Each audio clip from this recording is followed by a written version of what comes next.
바벨론 제국에 벨사살 왕이 있었는데 그 왕이 자신의 그 지위를 높이고 바벨론 왕국의 건재함을 알리기 위해서 귀족들을 한 1000명을 모았습니다. 그리고 연회를 베풀면서 그들과 함께 이제 즐거운 시간을 보내게 됩니다. 근데 벨사살 왕이 이제 연회가 좀 무르익어 가면서 술도 먹고 그 사람이 기분이 업도되고 이러다 보니까 술에 취해서 큰 실수를 저지르게 돼요.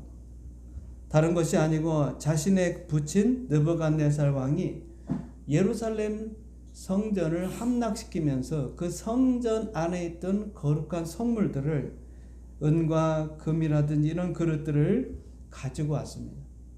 근데 그걸 꺼내다가 그 거룩한 성물, 즉 하나님의 그 예배 드릴 때 제사 드릴 때 쓰던 은그릇을 가지고 술을 따라 먹으면서 자신들이 믿는 그 신을 찬양하고 하나님의 그 성물을 더럽혔던 것입니다. 근데 그 순간에 갑자기 사람의 손가락에 나타나더니 왕이 보는 그 앞면에다가 글을 쓰는 거예요. 글을. 뭐라고 글을 쓰는데 여러분 생각해 보세요. 기분이 좋은 가운데서 같이 이제 축제를 벌이고 연애를 하고 있는데 갑자기 손이 하나 딱 나타나더니 벽에다가 글자를 쓰는 겁니다. 얼마나 놀랬겠어요. 이 벨사살 왕이 그걸 보고 얼굴이 사색이 됐습니다. 그 글과 그 뜻이 뭔가 궁금해졌죠. 그래서 바벨론에 있는 유명한 술사들 그리고 점쟁이들을 다 불러서 이 도대체 무슨 글이냐, 또 이 의미는 뭐냐 하고 물었는데 아무도 대답하지 못했습니다. 그러던 중에 이제 다니엘이 오게 되었어요. 다니엘을 불러서 벨사살 왕 앞에 나와서 그 글에 대해서 묻습니다. 이게 도대체 무슨 글이고 또 의미는 뭐냐 하고 왕이 묻습니다. 그랬더니 오늘 25절의 말씀에 다니엘이 이렇게 말하는 것입니다. 메네 데겔 우바르신. 메네 데겔 우바르신. 이 네 단어로 이루어진 거예요. 메네 다 한 단어씩입니다. 근데 이 의미를 사람들은 알 수가 없죠. 그러나 다니엘은 누굽니까? 바로 하나님의 사람이고 또 그에게 신이 함께 있고 그래서 하나님께서 그에게 뭘 줍니까? 지혜와 총명을 주시는 거예요. 여러분 우리는 연약하지만 오늘 우리 안에 성령님이 계신 줄 믿습니다. 그분은 지혜의 영이요 총명의 영이요 모략의 영이요. 그래서 여러분 이 사실을 안다면 우리 예수 믿는 사람들은요 보통 사람이 아니에요. 하나님의 지혜가 있는 사람. 다니엘만 그런 것이 아닙니다. 여러분 모두도 우리 안에 성령 지혜의 영을 모시고 있어. 총명의 영을 모시고 있어. 모략의 영을 모시고 있기 때문에 여러분 그런 사람이 우리가 믿고 성령님 의지하면 여러분 인생의 삶의 문제들을 해결해 나갈 수가 있습니다. 다니엘에게는 지혜와 총명을 하나님이 주셨습니다. 그래서 다니엘이 하나님 주신 지혜를 가지고 바로 이 문장 메네 데겔 우바르신을 이제 해석하게 됩니다. 26절에 보면 그가 말합니다. 다니엘이 메네는 하나님이 이미 왕의 나라 시대를 세워서 그것을 끝나게 하셨다며 메네라고 하는 그 뜻의 의미가 그렇다면 그 다음에 27절 데겔은 뭐냐? 왕을 저울에 달아보니 부족함이 보였다는 것이요. 28절 베레스는 왕의 나라가 나뉘어서 메대와 바사 사람에게 준바되었다 합니다. 그러니까 이걸 종합적으로 얘기하면 이 메네 데겔 우바르시라는 이 말의 의미는 하나님께서 벨사살 왕을 하나님의 저울에 달아보니까 하나님의 저울에 달아보는데 여러분 하나님이 한 번만 달아보는 게 아니에요. 여러분 중요한 결과를 원할 때는 어떻게 합니까? 저울에다 또 달아보고 혹시 틀리질 않았나. 정말 정밀하게 해야 될 때는 여러 번 달아보게 되죠. 또 이 저울이 혹시 문제가 있나? 그럼 또 다른 저울로도 달아보고 여기 보면은 메네 이 말은 반복해서 또 달아보고 벨사살 왕의 그 모든 것을 하나님께서 달아보시는데 하나님이 원하는 만큼의 무게가 나오지 않았다는 것입니다. 그래서 결국 이 벨사살 왕은 하나님의 심판을 받아서 그는 죽게 되고 바벨론의 나라는 멸망하게 됩니다.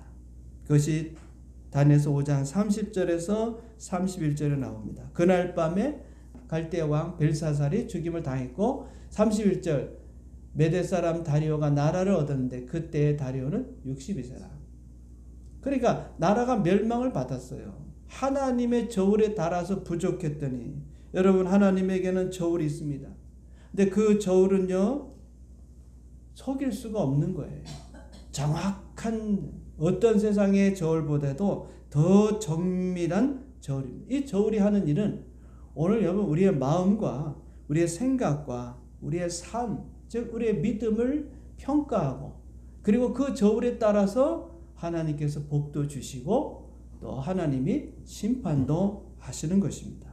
사람의 저울은 속일 수 있습니다. 그렇죠? 사람이 조작을 해서 저울을 속여가지고 그 원하는 근수가 나오지 않게 할 수 있지만 그러나 하나님의 저울은 속일 수가 없어요. 정확한 겁니다. 자, 그러면 하나님의 저울은 우리의 무엇을 달아보시는가? 첫 번째는 여러분 사람의 마음을 하나님이 저울로 달아보시는 거예요. 잠언서 24장 12절에 보면요. 내가 말하기를 나는 그것을 알지 못하였노라 할지라도 마음을 저울질하시는 이가 어찌 통찰하지 못하시겠으며 내 영혼을 지키시는 이가 어찌 알지 못하시겠으며 그가 각 사람 행위대로 봉하시리라. 하나님께서 우리의 마음을 저울질하신다. 우리 중심을 보신다. 여러분이 하나님 보시는 것은 우리 외적인 게 아닙니다. 여러분 마음을 주십니다. 그래서 우리 마음을 다해서 하나님을 사랑해야 돼요. 겉으로 하는 그 형식적인 모습, 다른 사람이 볼 때는 야, 저분 열심히 신앙생활 잘한다. 하나님을 잘 믿는 것 같아 라고 판단할 수 있을지 몰라도 속마음은 알 수가 없어요. 그런데 우리 하나님은 겉을 보는 게 아닙니다. 사람이 보는 것 같지 않고 우리 속, 마음, 중심을 보여요. 그래서 우리가 이 마음 중심이 중요한 거예요. 어떤 마음을 갖고 있느냐? 제가 여러분들을 볼 때 여러분들은 외적인 것밖에 볼 수 없어요. 그러나 하나님은 여러분 마음 속속들이 다 들여다보십니다. 사무엘상 16장 7절에 보면 중간에부터 봅니다. 사람은 밑에 줄 네 번째 외모를 보거니와 여호와는 중심을 보느니라. 우리 마음 중심. 그래서 여러분 하나님 앞에 나올 때마다 이 마음이 중요한 거예요. 평상시 우리 살아갈 때마다 여러분 마음에서부터 하나님을 사랑하는 마음, 마음에서부터 하나님을 믿는 그런 마음이에요. 그런 중심을 하나님께서 보신다. 그래서 하나님 앞에서는 우리의 마음을 숨길 수가 없어요. 사람들 앞에서는 숨길 수가 있습니다. 내가 저 사람을 미워하고 저 사람에 대해서 안 좋은 감정을 갖고 있을 때 내가 숨길 수가 있어요. 그러나 하나님은 여러분 숨길 수가 없어요. 하나님 앞에 서면 하나님의 저울로 달아보면 우리 마음이 어떤지 안다. 하나님께서 벨사살 왕을 바벨론 왕으로 세웠습니다. 여러분 모든 지도자는 다 하나님의 허락하에 있는 거예요. 하나님께서 다 세우시는 겁니다. 뜻이 계셔서 때로는 악한 왕도 세우는 것입니다. 좋은 왕도 세우지만은요. 어떻게 왜 하나님은 악한 왕을 세우실까? 거기에도 하나님의 섭리가 있고 하나님의 뜻이 있는 거예요. 자, 벨사살 왕을 하나님이 세우셨기 때문에 그래서 세움을 받은 사람은 항상 겸손한 마음을 가져야 돼요.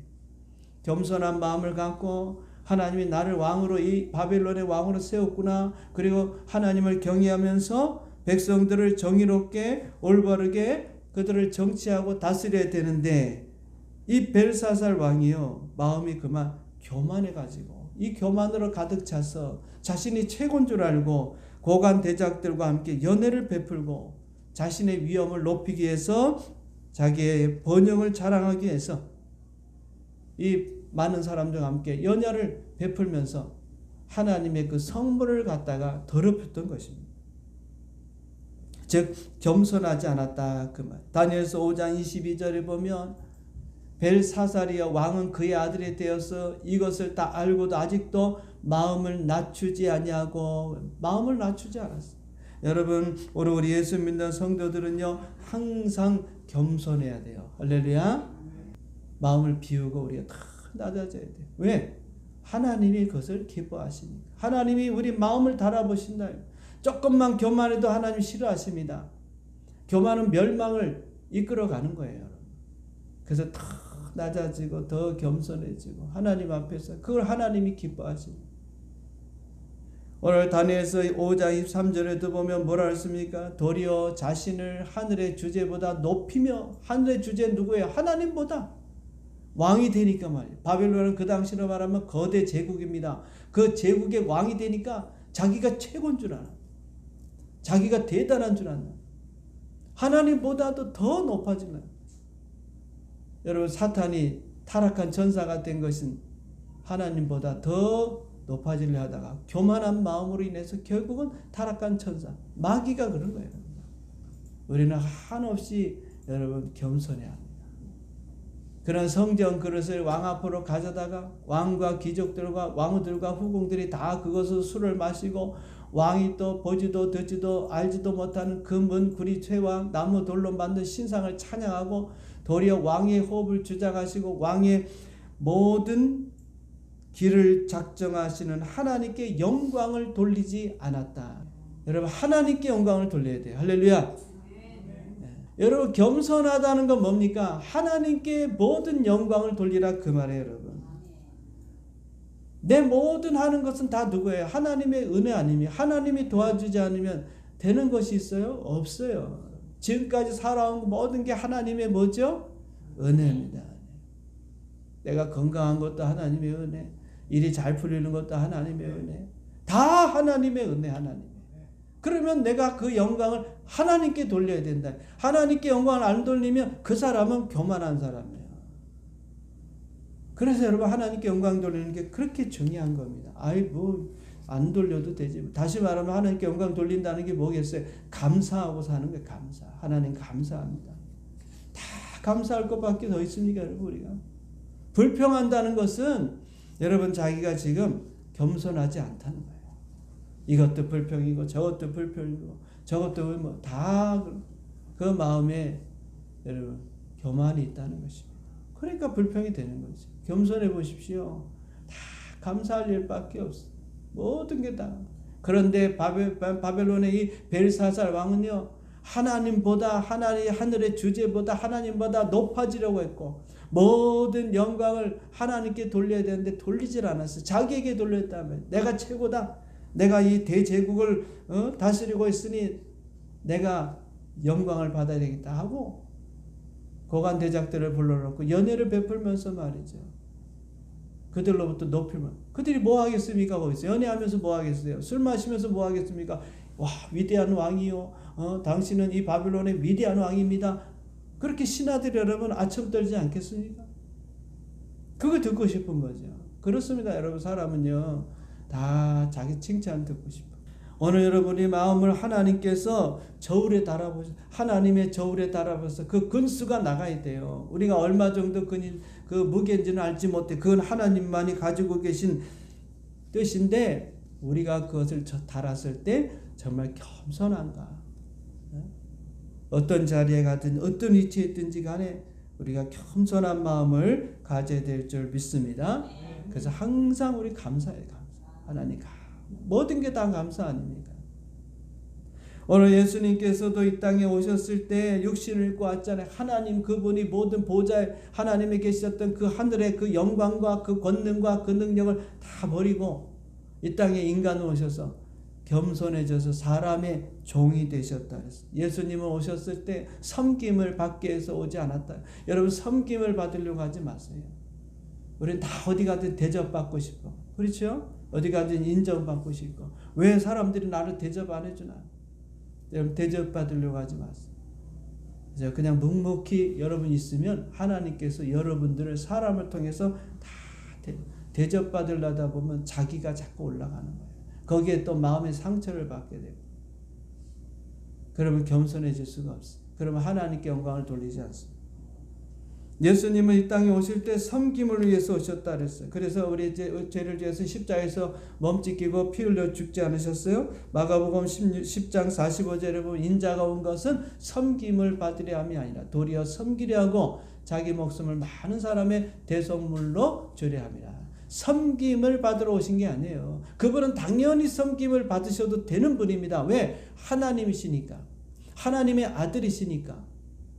그만한 위치, 아니 왕이니까 만왕의 왕 중에 왕이신 예수님이 섬김을 받고 대접받는 거 당연한 거 아니에요? 그런데 그러지 않으셨다 이 말이에요. 다 내려놓고. 그래서 예수님 마음은요, 겸손한 마음이에요. 그래서 십자가를 질 수 있는 거예요. 그래서 우리 인류를 위해서 죽을 수가 있는 거예요. 겸손해야 희생이 나오는 거예요, 여러분. 왜 못 참습니까? 교만하니까. 내가 이런 대접을 받아가지고 이런 인정받았고 나 못 살아? 그러니까 다툼이 생기고 분쟁이 생기는 겁니다. 다 내려놓으세요. 때가 되면 하나님이 여러분들을 높이신다면, 할렐루야. 그 높일 때, 그때는 여러분 높아지게 돼 있어. 하나님이 여러분을 높이신다니까. 내가 되고 싶다고 되는 게 아닙니다. 우리가 참고 견디고 우리가 기다리면요, 하나님이 우리를 높이시고, 그 높임은 안전한 높임이야.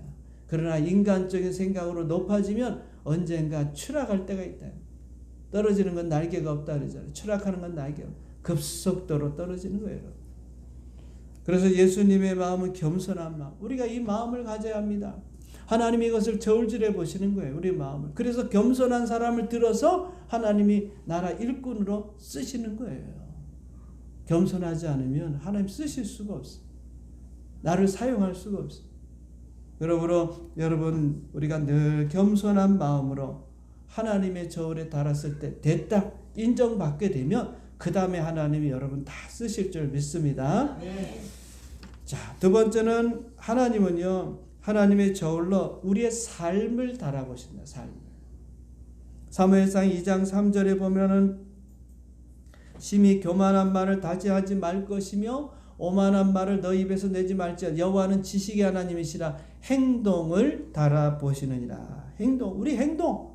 다시 말하면 우리 삶을 하나님의 저울로 달아본다. 앞서 얘기했지만 벨사살 왕을 하나님께서 달아보시니까, 그의 삶을 달아보니까 그는 어땠어요? 모자랐다 이 말입니다. 터무니없이 모자랐다. 바벨론의 왕으로 이 벨사살 왕을 세워줬는데 그는 아버지가 예루살렘에서 가져온 그 성전에 있는, 하나님의 성전에 있던 그 귀한 성물들을 가져다가 술을 마시면서 신성 모독의 죄를 범하는 거예요. 다니엘서 5장 3절에 보면 예루살렘 하나님의 전 성소 중에서 탈취해온 금은 그릇을 가져오매 왕이 그 귀족들과 왕후들과 후궁들과 더불어 그것으로 마시더라. 거룩한 성물인데 하나님 제사 드릴 때 썼던 그 귀한 성물들을, 그 성물들을 말이죠, 자기 술 마시는데 자기와 함께 있는 그 신하들과 함께 있는 그 자리에서 신성모독 아닙니까? 다시 말하면 이 하나만 봐도 뭐예요? 그 삶을 알 수 있다. 어떻게 사느냐 여러분. 오늘 여러분 하나님께서요 우리 삶을 달아보시는 거예요. 여러분 교회 나와서 주일날 예배 드리는 것도 귀한 일입니다. 그런데 여러분 내가 집에 가서 이제 살아가는 그 삶도 여러분 하나님이 다 달아보시게, 다시 말하면 하나님이 다 보시고 아신다. 그래서 우리가 이 땅에 사는 동안에 어떤 삶을 살아야 되느냐, 내가 어떻게 살아야 되느냐, 그런 고민을 좀 하셔야 돼요. 내가 성공하고 뭐 잘 되고 건강하고 빨리 고난을 벗어나고 그것도 중요하지만 내 모습이 지금 하나님 보실 때 어떤 삶인가. 정말 하나님 보실 때 우리 하나님이 나를 저울에 달아봤을 때 야 됐다, 내가 참 신앙 안에서 잘 살고 있다 하는 인정을 받을 수 있느냐. 내 삶을 좀 돌아보셔야 돼요. 우리가 행하는 모든 것은 하나님이 다 알고 하나님 앞에 숨길 수가 없습니다. 여러분들이 어떻게 사는지 목사는 모릅니다. 주일날 교회 와서 만났을 때 우리 성도님들이 이렇게 참 신앙 안에서 열심히 살고 있구나, 그것만 저는 단편적으로 볼 뿐이에요. 그러나 하나님은 여러분의 삶의 현장, 가정, 직장, 사업터에서 어떻게 살고 있는지 다 보고 알고 계신다. 내가 어떤 삶을 살고 있는지 하나님 앞에, 우리는 그래서 코람데오라고 하죠. 헬라어로 코람데오. 하나님 앞에서 하나님의 불꽃 같은 눈으로 나를 다 지켜보신다. 아무도 없는 곳에서 내 마음대로 사는 게 아니에요. 하나님이 오늘도 나를 보고 계시는구나. 그래서 부끄럽지 말아야죠. 하나님 보실 때 인정할 만한, 교회 오면 거룩하고 교회 오면 성결하고 교회 오면 참 믿음의 생활, 신앙생활 잘하는 것도 중요하지만 여러분 하나님, 우리 성도들이 보지 않는 데서 어떻게 사느냐, 이게 중요한 거예요. 다시 말하면 여러분, 하나님의 저울이라고 하는 것은 하나님의 그 말씀에 비추어서 우리가 그 말씀대로 지금 행하고 있느냐, 살고 있느냐, 그걸 돌아봐야 된다. 그래서 우리가 성경을 읽어야 되는 것입니다. 하나님의 말씀을 알아야 내가 어떻게 살 건지를 여러분 알 거 아닙니까? 설교를 제가 하는 걸 가지고는 단편적이에요. 어떻게 살아야 될지 여러분들한테 말씀드릴 수가 없잖아요. 그냥 일부분만. 그래서 여러분들 성경을 많이 읽고 저는 원리만 가르쳐 드리는 거예요. 이렇게 우리가 살아야 됩니다. 하나님 말씀 이렇게 붙들고 내가 어떤 정체성을 가지고 내가 어떤 사람인지, 하나님 앞에 내가 어떤 복을 받았는지, 그런 것들을 여러분들한테 제가 원리적인 것을 설명하는 거고, 나머지 실제적인 건 여러분 직접 개인적으로 성경을 읽으면서 하나님이 나에게 주시는 내 말을 알고 그대로 행해야 되는 거예요. 예수님께서는 마태복음 5장부터 7장까지 산상수훈의 말씀을 주셨죠. 이 말씀은 천국 백성인 우리가 이 땅에서 실천해야 될 말씀이에요. 간단하게 제가 살펴보겠습니다. 5장에 보면 팔복이 기록되어 있죠. 그 팔복들 우리가 삶을 살아야 됩니다. 또 우리는 세상과 빛과 소금이기 때문에 우리가 착한 행실을 통해서 하나님께 영광을 돌려야 합니다. 형제에 대해서 노하지 말고, 욕하지 말고, 이성에 대해서 음욕 품지 말고, 헛된 맹세하지 말고, 원수를 사랑하고 핍박하는 자를 위해서 기도하고, 이게 5장에 나와 있는 말씀. 6장에 보면 구제할 때 은밀하게, 남을 여러분 구제해야 됩니다.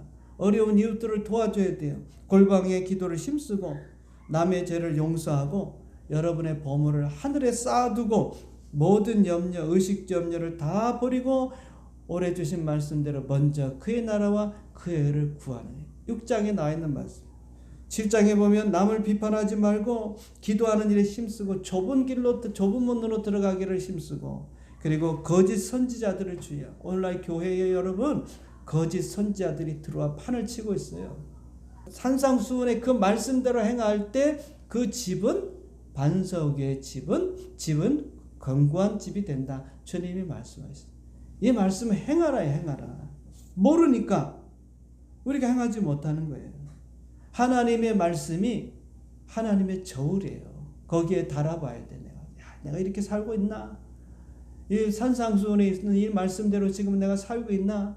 한번 여러분이 돌아봐야 돼요. 그래서 거기에 우리가 부합되면 그 무게가 나가는 것이요, 그렇지 않으면 모자라는 것입니다. 그렇기 때문에 항상 하나님의 말씀을 곁에 두고 그 말씀대로 살려고 힘써야 됩니다. 오늘도 하나님은 여러분 삶을 저울질하시는, 그래서 그 저울에 인정받는 그런 성도들 되시기를 바랍니다. 자, 세 번째는 하나님은요, 하나님의 저울로 우리의 믿음을 저울질하시는 거예요. 고린도후서 13장 5절에 보면 너희가 믿음 안에 있는가 너희 자신을 시험하고 너희 자신을 확증해라. 우리가 정말 믿음이 있는가? 여러분 평소에는 우리가 믿음이 있는 것 같아요. 그런데 막상 어려움을 탁 만나면 믿음이 보이질 않아. 어려움을 만나보면 그때서 우리 믿음을 알 수 있어요. 고난을 겪는다든지 환난을 만난다든지 또는 질병을 걸려본다든지 이런 일들을 겪게 되면 그때서야 내 믿음이 이것밖에 안 되는구나 알게 되는 것입니다. 그게 저울이에요. 저울. 하나님께서 여러분에게 그런 고난을 주셔서 시험을 주시고 여러 가지 환난을 주고 또 질병을 주고 문제를 주고 그런 것들을 주셔서 여러분들이 내가 정말 어떤 믿음을 가지고 있나 그 본질을 보게 하시는 거예요.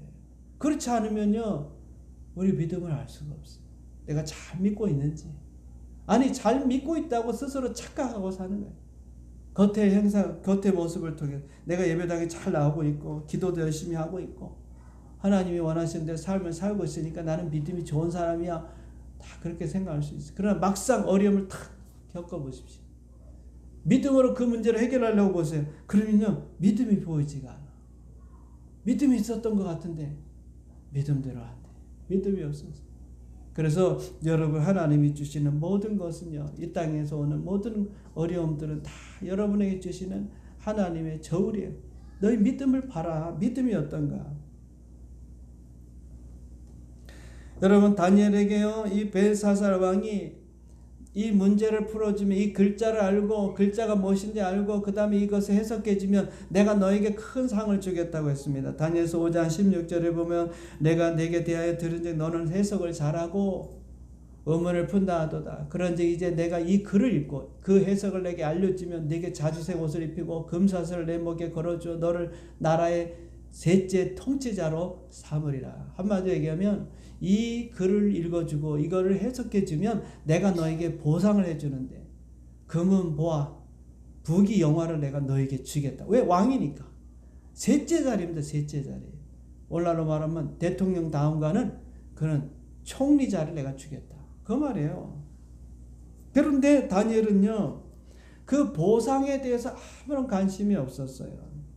다니엘이 왕이 대답하여 이르되 왕의 예물은 왕이 친히 가지시고 왕의 상급은 다른 사람들에게 주십시오. 그럴지라도 내가 왕을 위해서 이 글을 읽으며 그 해석을 알아. 보상을 해준다는데 내가 달라는 것도 아니고 왕이 준다는데 말이에요. 그렇잖아요. 그건 다 필요 없다. 왜 필요 없을까요? 다니엘의 가치관은요, 세상적인 것에 마음을 두고 있지 않기 때문에 그런 겁니다. 오늘 여러분 우리 가치관을 바로 가져야 됩니다. 이 세상 것에 마음을 두면 안 됩니다. 우리가 가져야 될 것은 하나님에 대한 신뢰, 믿음. 하나님은 모든 근원이 되시는 거예요. 하나님은 모든 것의 주인이 되시는 거예요. 하나님이 내 아버지가 되시고 내가 하나님의 자녀가 되면 나는 상속자가 되기 때문에 모든 것은 다 내 것이 되는 거예요. 근데 그걸 우리가 뭐하러 그걸 가지고 안달복달합니까? 그 원리를 모르니까 그러는 거예요. 다시 말하면 하나님에 대한 믿음이 없기 때문에 하나님 우리 믿음을 저울로 달아보신다. 그래서 그 믿음에 따라 하나님께서 뭐합니까? 복을 주시는 거예요.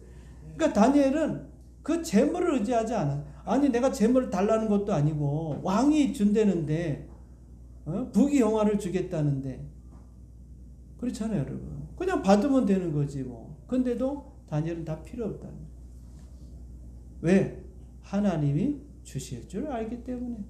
그래서 나중에 여러분들 나라가 이 바벨론 왕이 바벨론이 이제 망하고 그 다음에 이제 메대가 파사가 페르시아가 이제 들어서잖아요. 하나님께서 새로운 왕을 통해서 다니엘을 여러분 총리로 세우는 일이 일어납니다. 하나님이 총리로 세우시. 그 벨사살 왕이 줄 모든 걸 하나님이 다 주십니다. 하나님은 뺏어가는 분이 아닙니다. 우리의 믿음을 저울질해 보기 위해서 그런 시험들이 있을 수 있다 이 말입니다. 그래서 치료 받으셔요. 병원에 가서 치료 받으시되 하나님을 매달리는 하나님께 절대적으로 믿음을 가지시라요. 여러분 어려움 만나면 그 어려움을 해결하기 위해서 도움을 청하십시오. 주변에 있는 사람들에게 도움을 받으십시오. 그러나 그 사람이 도와주는 게 아니라 하나님이 도와주십니다. 여러분 하나님의 도움을 청하면 하나님 길을 열어주신다. 물질이 필요합니까? 여러분 건강이 필요합니까?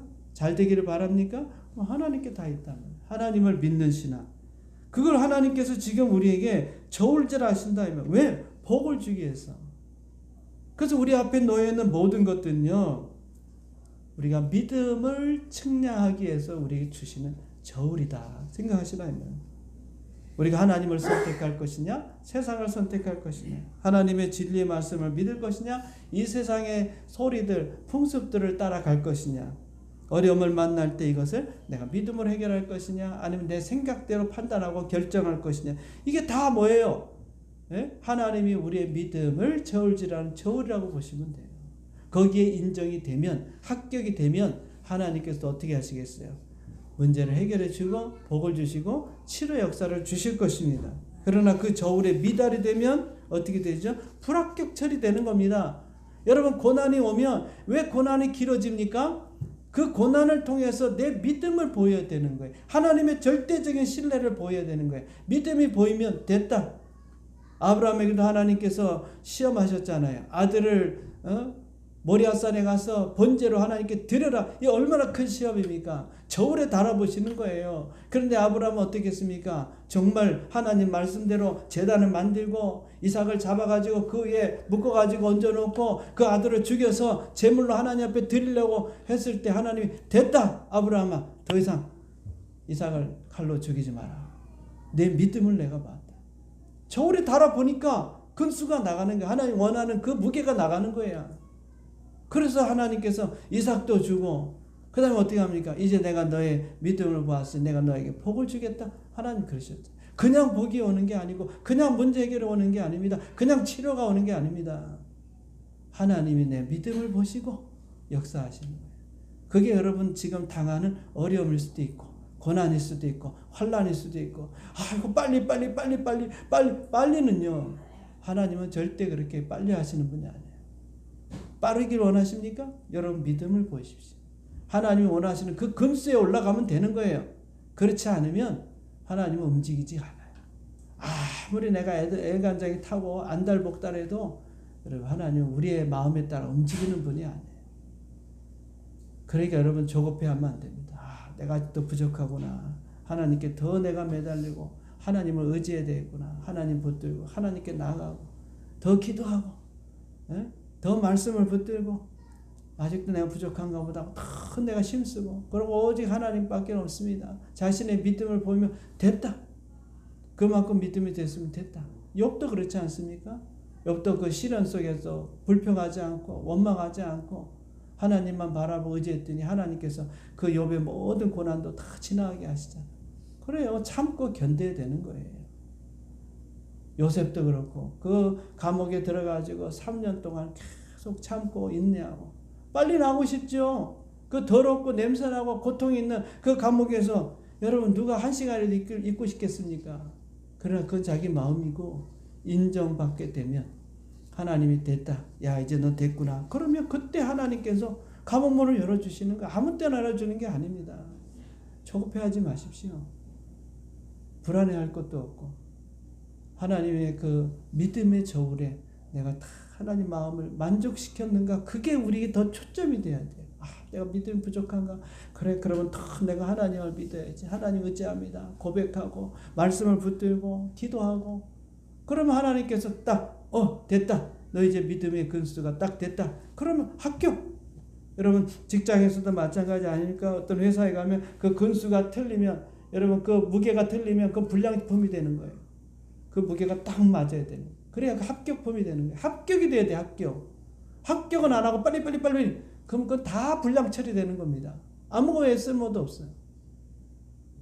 하나님은 여러분 그냥 지나가시는 분이 아니에요. 합격할 때까지 하나님은 급하지 않아요. 10년이 걸릴 수도 있고 20년이 걸릴 수도 있어요. 하나님의 문제가 아닙니다. 내가 문제. 어떤 사람은 1년 만에 합격해서 여러분 변호사도 되고 판사도 되고 검사도 되지만 10년 걸린 사람도 있잖아요. 조급해하지 마시고 하나님의 저울에 달려서 여러분 하나님이 여러분 믿음을 인정할 수 있는 그런 성도들이 된다면 믿음대로 되는 것입니다. 오늘 여러분 하나님의 저울에서 여러분들이 인정받음으로 하나님이 주시는 은혜와 복을 받는 우리 모든 성도님 되시기를 주님의 이름으로 축원드립니다. 아멘.